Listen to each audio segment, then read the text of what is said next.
문법 1주차 강의 첫 번째 시간 시작하겠습니다. 저랑 수능특강 문법 진도를 나오고 있는 학생들은 지금 2주차가 되겠죠. 오늘 이 시간에 수업할 내용은 단어의 품사예요. 품사는 우리가 목표로 하고 있는 수능 국어 영역의 문법 5문제 다 맞히는 거. 그 목표에서 어떻게 보면 가장 중요한 단원이라고 할 수 있어요. 왜냐하면 품사를 제대로 이해해야만 문장 성분도 이해를 할 수 있고요. 그 다음에 문장의 짜임, 문장 구조, 그리고 단어의 짜임은 물론이고요. 사전 활용하기 문제에서도 품사를 건드리기 때문에 그 5문제에 잘 출제되는 문제들은 대부분 뭐 음운 변동은 약간 그 거리가 조금 있지만 대부분 품사를 기본으로 한다는 거죠. 그렇게 중요하다는 거 꼭 기억해 주시고 수업 잘 따라와 주시면 되겠습니다. 자, 먼저 품사를 어떻게 정의를 하냐 하면 간단하게 이렇게 정의를 해요. 단어의 분류 체계다. 자, 그러면 단어가 무엇인가 생각해 본 적이 없죠, 그죠? 쌤이 학생들한테 물어보면 단어가 뭐야? 라고 물어보면 대답을 이렇게 정확하게 하는 학생들이 거의 없어요. 단어는 무엇이냐 하면 순우리말로는 낱말이라고 하거든요. 낱말. 근데 이 낱말이라는 말 속에 이 단어의 정의가 조금 들어가 있어요. 그게 무슨 말이냐 하면 이 낫이라는 게 하나, 혼자라는 뜻이거든요. 그래서 단어라 함은 혼자 쓸 수 있어야 한다. 문장에서 홀로 쓰일 수 있어야 한다라는 성질을 가져야 되고요. 두 번째는 단어라 함은 그 뜻을 가지고 있어야 된다라는 거예요. 즉, 자립할 수 있고 의미를 가지고 있는 말 중에 가장 작은 단위를 우리가 단어라고 해요. 이 단어를 분류한 체계이기 때문에 분류했다는 얘기는 뭐 어떤 기준을 두고 이렇게 좀 성질이 비슷한 것끼리 혹은 기능이 비슷한 것끼리 쌤이 이제 기준을 설명할 테지만 묶어서 좀 정리를 하는 그런 방식을 말하죠. 분류를 하기 위해서는 기준이 필요하죠. 기준. 그 기준으로 우리가 이제 3가지를 사용을 하는데 첫 번째 그 기준은 의미예요. 어떤 단어가 있을 때 그 의미가 어떠한지를 생각해 보는 거죠. 그래서 이 단어의 의미와 이 단어의 의미가 비슷하다. 그러면 이렇게 싹 묶어서 한 곳에 모아두는 거죠. 두 번째는 기능이에요. 그 단어가 문장에서 어떤 기능으로 쓰이는지, 어떤 기능을 하는지를 따져보는 거죠. 세 번째는 형태. 그 단어의 모양이 어떠한지도 한번 생각해 보는 거죠. 의미를 기준으로 나누었을 때는 명칭을 이렇게 사로 끝내줘요. 여기에 있는 명사, 대명사, 수사처럼. 그 다음에 기능으로 그 단어를 분류를 했을 때에는 on으로 끝내줘요. on으로. 여기 지금 채on이라고 되어 있죠. 그럼 이제 이번 시간에 할 요 3개의 품사는 명사, 대명사, 수사는 그 각각의 단어들의 의미는 서로 다르지만, 그렇죠? 의미는 다르지만 기능은 모두 같은 거죠. 하나의 on에 묶여 있으니까. 형태는 2가지로만 우리가 구분을 하는데 가변어와 불변어 이렇게 구분을 해요. 형태가 바뀌는지 바뀌지 않는지 그걸 보는 거거든요. 형태가 변하는 것이 가능한 말들을 가변어라고 하고요. 형태가 변하는 것이 불가능한 말들을 불변어라고 해요. 뭐 요거는 뒤에 이제 용언 설명할 때 그때 덧붙여서 설명을 할 거고요. 일단 체언에 들어가 볼 텐데 체언할 때 이 체자는 몸을 뜻하는 한자예요. 어는 뭐 말씀이니까. 그래서 이 체언을 우리말로는 몸말이라고 부르기도 하거든요. 물론 이제 문법을 공부하는 혹은 연구하는 선생님들이 쓰는 말인데 잘 쓰진 않고요. 또 어떤 말을 쓰시냐 하면 선생님들이 임자씨 이런 말도 써요. 좀 뜬금없죠. 우리가 임자라는 말을 평소에 잘 안 쓰지만 어떤 뜻인지는 알아요. 그죠? 주인이란 뜻이죠. 주인. 그러면 체언은 몸말, 몸의 의미를 가지고 있나? 아니죠. 몸의 기능을 가지고 있는 거죠. 몸의 기능을 한다. 주인의 기능을 한다. 이런 뜻이겠죠. 우리가 문법을 공부할 때 주인이라는 말을 들은 적이 있어요. 언제? 주어를 설명할 때. 문장의 주어다. 문장의 주체다. 서술어의 주체다. 이런 말 쓰죠. 그때 우리 주인 주자를 쓰는데 체언은 주어의 기능을 한다고 지금 대놓고 이 문법 용어가 얘기를 해주고 있는 거죠. 그러면 몸은 뭐냐? 중요하다는 거예요. 우리 몸은 물론 뭐 팔다리 다 전체를 몸이라고 하지만 여기서 몸은 우리가 몸통으로 이해를 해주자고요. 팔다리는 없어도 살지만 몸통이 없으면 죽으니까 그만큼 중요하다. 그래서 이 체언은 문장에서 몸통처럼 중요한 혹은 주인 같은 주어 다음에 목적어, 그 다음에 보어, 그리고 서술어와 같은 우리가 문장에서 주성분이라고 부르는, 필수 성분이라고 부르는 그 네 가지 중요한 성분들 있죠. 그 네 가지로 쓰이는 기능을 한다는 거예요. 즉 명사, 대명사, 수사가 문장에서 이런 성분으로 쓰인다라는 뜻이겠죠. 간단하게 말하면 중요하다, 중요한 기능을 한다, 이렇게 생각하시면 되고, 명사부터 우리 살펴볼 텐데, 명자는 우리가 이름명이라는 한자를 쓴다는 거 잘 알고 있어요, 그죠? 쌤이 지금 한자를 조금씩 이제 이야기하는데 어려운 한자는 이야기 안 하잖아요, 그죠? 개념어를 공부할 때에는 그 개념을 구성하고 있는 한자들의 글자들을 뜻을 좀 파악해서, 좀 모르면 좀 찾아보시고요. 좀 파악해서 그 전체의 개념에 들어가는 한자들이 어떤 뜻으로 모여서 그러한 개념을 가지는지, 이러한 과정을 꼭 경험하면서 공부를 해야 그 개념에 대한 이해도 좋아지고 또 기억도 오래 가요. 그래서 쌤이 앞으로 이제 한자 얘기를 조금씩 할 거예요. 우리 한자 싫어하잖아요, 그죠? 그래도 개념을 공부할 때만큼은 한자를 좀 눈여겨볼 필요가 있어요. 즉 이름을 의미하는 단어들을 모아서 명사라고 한다. 우리가 이름이라고 했을 때는 쉽게 떠올릴 수 있는 게 사람의 이름이죠, 그죠? 사람. 그리고 사람이 붙인 사물들의 이름 있을 수 있겠죠. 사람의 이름은 쌤 이름 적어볼게요. 사람의 이름, 그죠? 그 다음에 쌤 수업을 듣는 준성이 같은 학생이 있어요. 사람의 이름이죠. 친구들은 사람 취급 잘 안 해주던데 어쨌거나 사람의 이름이거든요. 그 다음에 우리 주변에 보이는 사물이라고 말하는, 흔히 사물이라고 부르는 것들 있죠. 수업 시간에 여러분들이 많이 찾는 시계라든지, 아니면 동물 같은 것도, 개, 혹은 식물 같은 거, 봄이죠. 좀 있으면 이제 개나리 피겠죠. 적다 보니까 자꾸 개를 적게 되는데, 그 다음에 어떤 장소도 사물에 집어넣으면 돼요. 계속 개로 가볼까요? 개집. 그냥 집이나 학교에도 상관없겠죠. 그 다음에 어떤 관념, 개성 같은 것들, 이런 등등등. 그 사물을, 명사를 보통 우리가 어떻게 정의를 하냐면, 보통은 사람이나 사물의 이름, 혹은 장소, 현상, 행위, 감정, 관념, 이런 것들의 이름을 명사라고 한다, 이렇게 정의하는데, 쌤이 방금 뒤에 이렇게 쭉 이야기했던 거 다 기억하실 필요 없고, 사물을 이렇게 이해하면 돼요. 사물은 사람이 아닌 것들은 다 사물이다, 이렇게. 그러니까 무언가를 쉽게 예외 없이 두 가지로만 나누고 싶을 때 가장 손쉬운 방법이 그것과 그것 아닌 것, 이렇게 나누면 굉장히 쉬워요.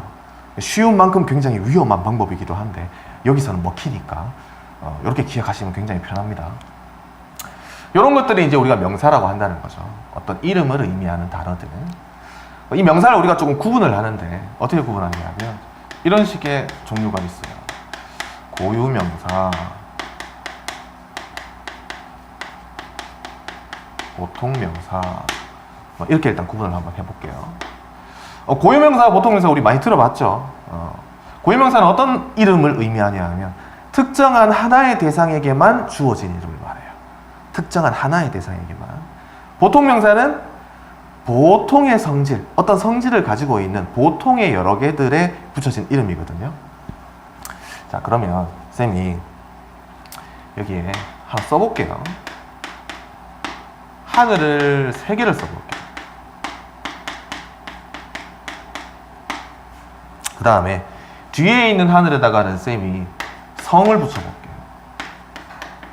여러분들 잘 알죠? 쌤은 잘 몰라요. 뒤에 있는 사람은 쌤은 잘 아는데 여러분은 잘 모르겠죠. 어쨌거나 다 배우 때 배우 맞죠?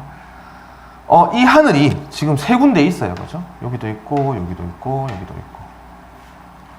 근데 여러분도 직관적으로 느끼겠지만 이건 우리가 흔히 볼 수 있는 구름이 떠 있는 하늘이니까 보통 명사다. 그 다음에 이 뒤에 있는 것들은 사람의 이름이니까 고유명사다. 이렇게 이제 쉽게 느낌은 와요, 그죠? 근데 왜 그런가 한번 생각해 봐야 돼요. 이 하늘은 특정한 하나의 대상에게만 주어진 이름이에요. 그쵸? 근데 똑같은 이름이 있죠. 그렇다고 해서 이 둘의 성질이 같나요? 둘의 성질이 같아서 붙여진 이름인가요? 아니죠, 그죠? 그래서 이쪽은 고유명사, 이쪽은 보통명사예요, 그죠? 흐린 하늘도, 밝은 하늘도, 구름 낀 하늘도 성질이 변하는 건 아니죠, 그죠? 겉모습만 변할 뿐이지.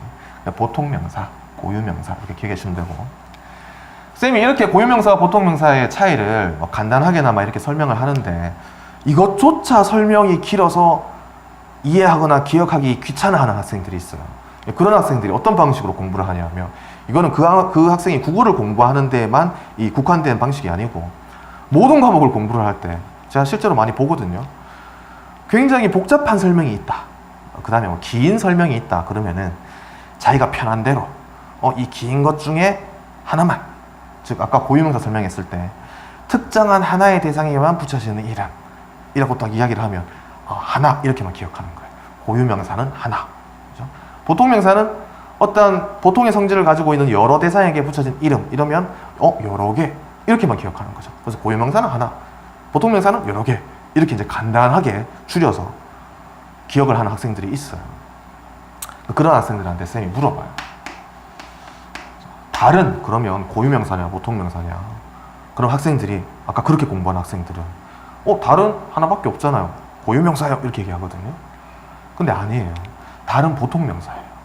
왜 그러냐면 우리가 쉽게 생각했을 때 다른 하나밖에 안 보이지만 지구에 달이 있는 것처럼 목성에도 달이 있고 토성에도 달이 있고 우리가 알 수 없는, 알지 못하는 그런 여러 행성들이 달을 많이 가지고 있어요. 이 달이라는 것은 마치 우리가 쉽게 생각하는 발을 넣어서 바깥에 돌아다닐 때 신는 신발과 같은 그런 보통의 성질을 가지고 있는 거예요. 어떤 별을 주기적으로 이렇게 돌아다니는 그런 성질이 있으면 걔는 달이라고 불러주는 거거든요. 근데 하나만 있으니까 고유명사 이렇게 생각해버린다고. 그러니까 공부를 할 때 굉장히 안 좋은 습관이에요.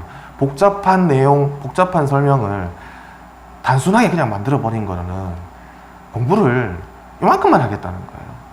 그러니까 복잡함 속에서 단순한 원리를 찾아서 단순함으로 만들어서 그걸 명료하게 표현해서 기억하는 건 아주 뛰어난 능력인데 마치 아인슈타인처럼 이 복잡한 우주의 원리를 짧은 식으로 간단하게 만들 수 있는 건 정말 탁월한 능력이거든요. 천재죠, 천재.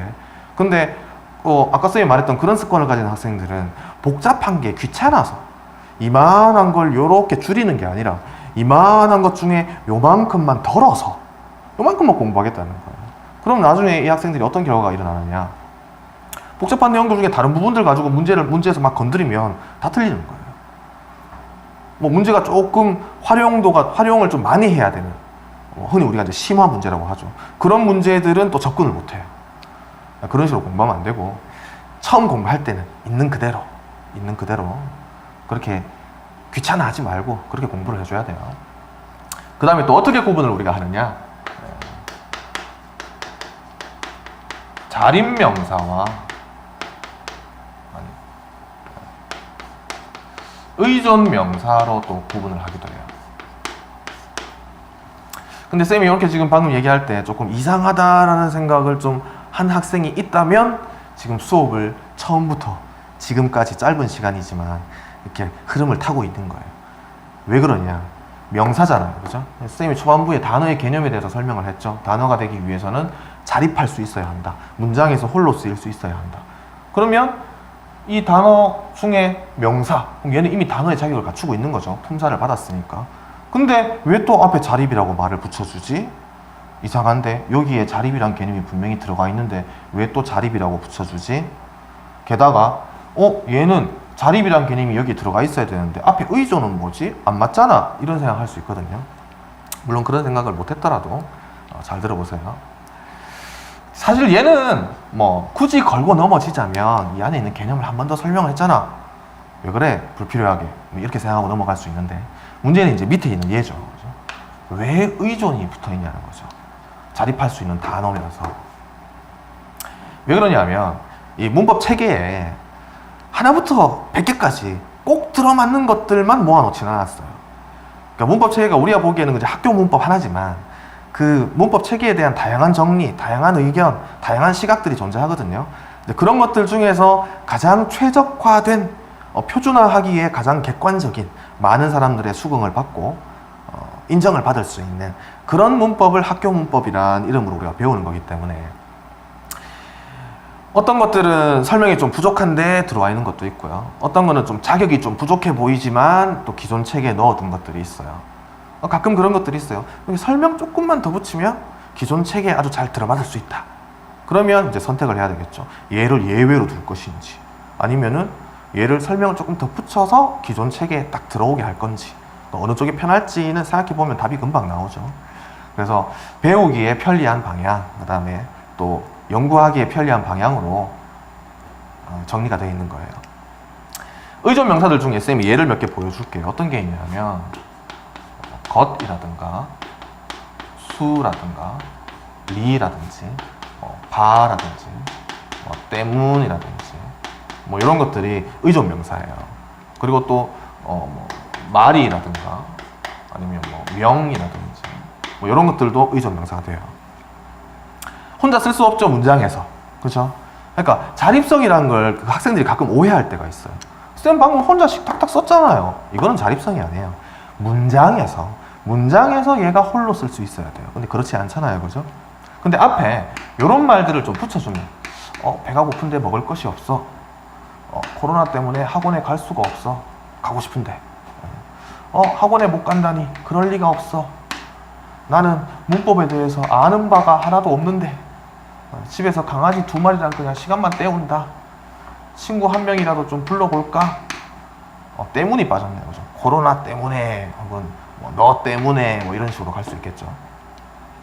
이런 것들이 이제 전부 다 쌤이 노란색으로 쭉 쓴 게 전부 다 어떤 것들이냐 하면 관형어라는 말들이에요. 관형어. 이거 밑에 살짝 잘릴 수도 있겠는데 예. 제가 쌤이 지금 혼자서 앞에 두고 혼자 촬영하고 있기 때문에 이게 카메라 방향을 못 틀어요. 그래서 처음부터 끝까지 그냥 이 화면 안에서만 다 설명하고 끝내야 돼요. 이해해 주시고 이런 것들은 앞에 있는 요 관형어만 있으면 문장에서 명사의 기능을 할 수 있다라는 거예요. 그럼 단어의 자격을 주겠다는 거죠. 명사의 기능을 하니까.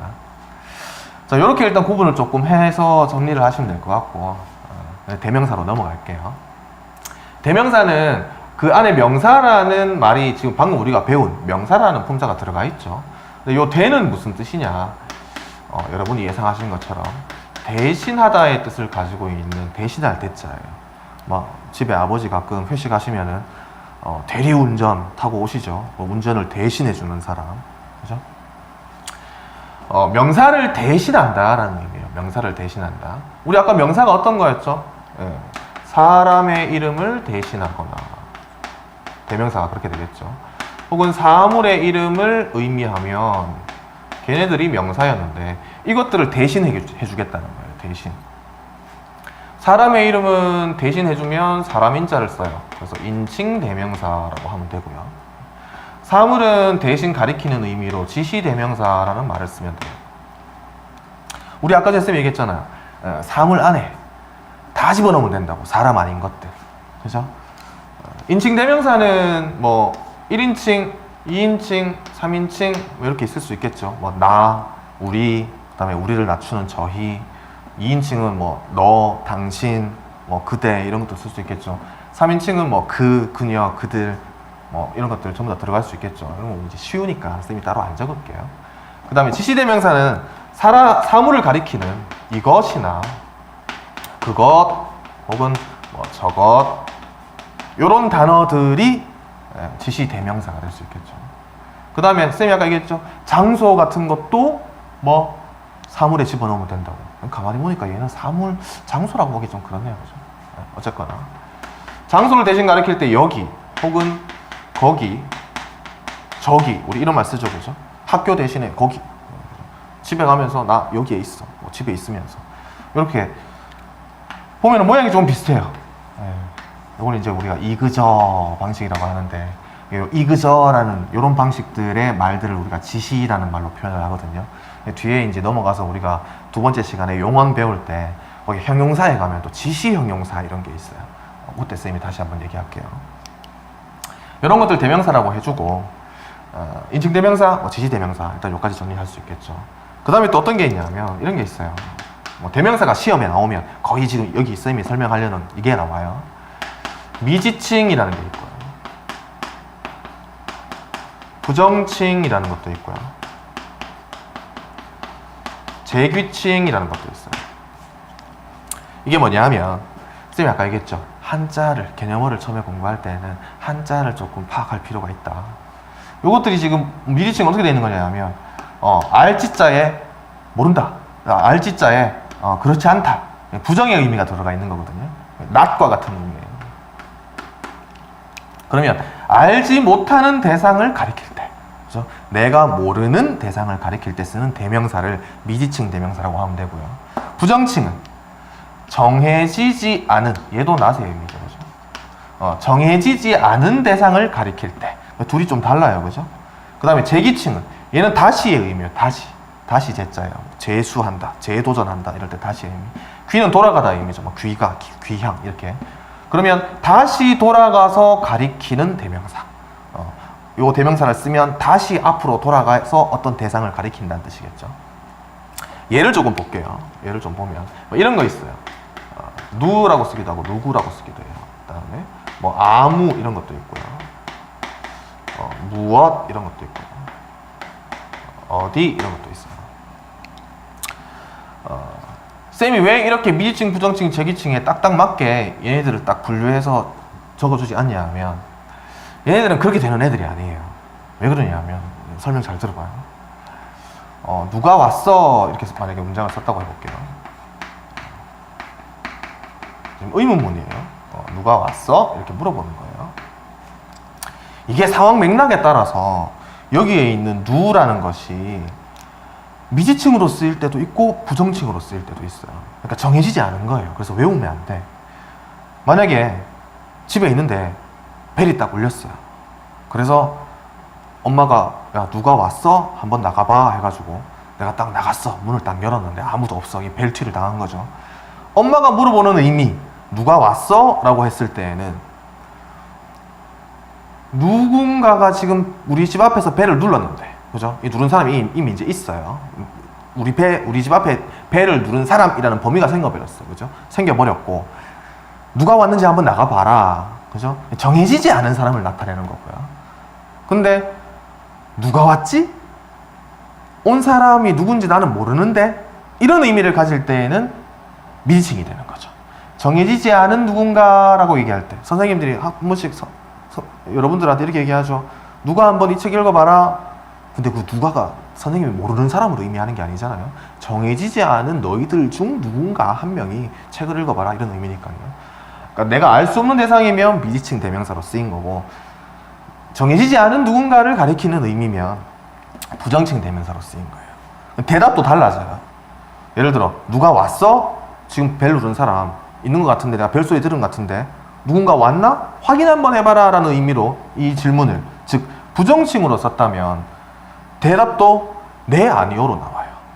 누가 왔다? 누가 오지 않았다. 누가 왔어? 라고 했을 때 네, 왔어요. 아니요, 안 왔어요. 이렇게 대답이 나올 거고요. 만약에 얘가 미지칭이다. 내가 알 수 없는 누군가, 내가 모르는 사람이 왔다라는 의미로 쓴다면 대답은 예, 아니요가 아니라, 즉 판정 의문문에 대한 대답이 아니라 설명 의문문에 대한 대답이 나와야 되겠죠.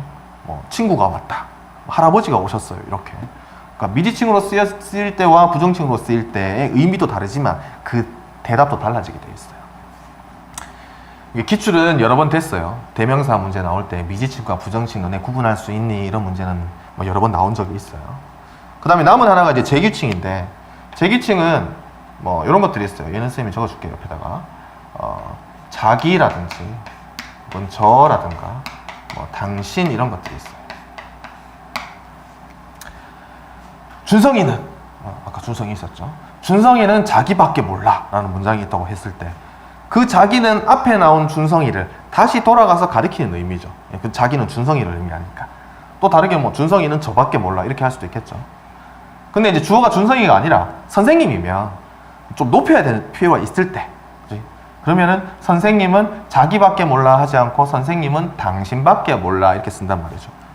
얘가 3인칭 제기대명사라는 사실을 모르고, 그 존재를 모르고 얼마 전에 예전에 기출에서 이걸 모르면 틀리는 문제가 있었거든요. 학생들이 굉장히 많이 틀렸어요. 왜냐면 우리 평소에 이름을 안 쓰니까. 당신은 2인칭으로 쓰지, 누가 3인칭 제기대명사로 높임의 의미로 평소에 쓰는 사람들 잘 없으니까요. 알고는 있어야 된다는 거죠. 시험에 나오면 틀릴 수 있으니까. 대명사는 이렇게 정리를 해주시면 되고, 그 다음에 이제 수사로 넘어갈게요. 이쯤 가면 쌤이 지금 얼굴이 조금 잘릴 것 같은데 얼굴이 안 나오는 편이 더 나을 수도 있어요. 수사는 말 그대로 수의 의미를 가진 거예요. 수의 의미를 가지고 있는 단어들. 지금 우리가 계속 단어를 다루고 있죠.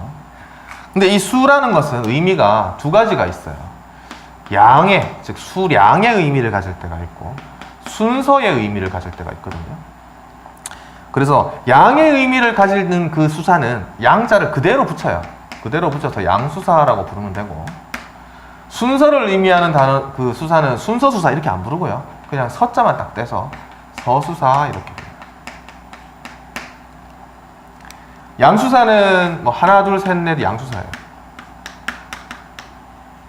정확한 수를 나타내는 수사. 그 다음에 위에 적을게요. 뭐 한, 둘 이렇게 쓰기도 해요.